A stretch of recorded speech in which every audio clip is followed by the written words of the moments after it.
How old was Daniel when he served the king?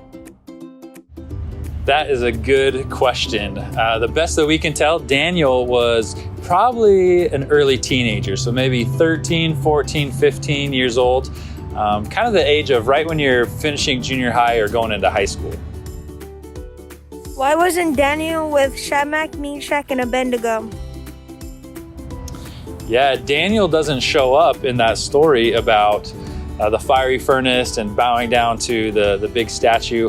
Probably because at the end of the chapter before that, in chapter 2, Daniel got promoted to be in charge of a whole bunch of stuff. So Daniel was probably taking care of a lot of things in the kingdom, while his friends actually went out and were at that dedication ceremony. So that's most likely the reason why Daniel wasn't there with his friends.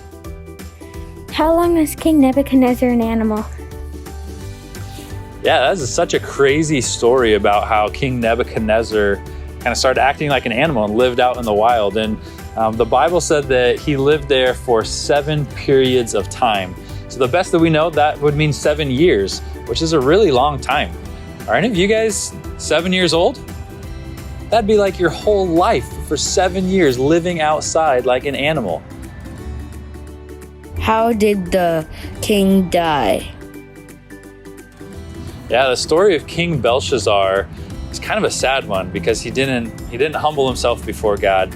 And it doesn't say it exactly in the Bible, but what we know from some things in history is that there was actually armies of another kingdom outside of the area where King Belshazzar was. So that night, the armies probably broke in, and most likely they killed him that night because they conquered him.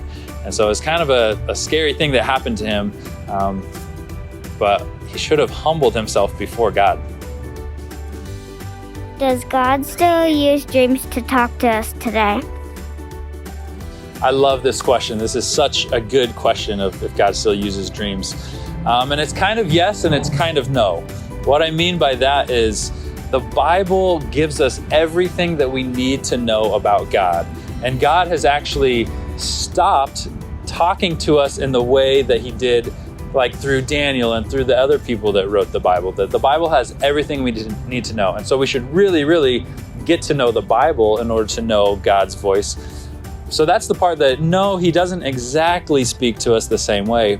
But the yes part is that God has given us his Holy Spirit, the Holy Spirit of God, that when we place our faith in Jesus, he says that the Holy Spirit instantly comes into our life.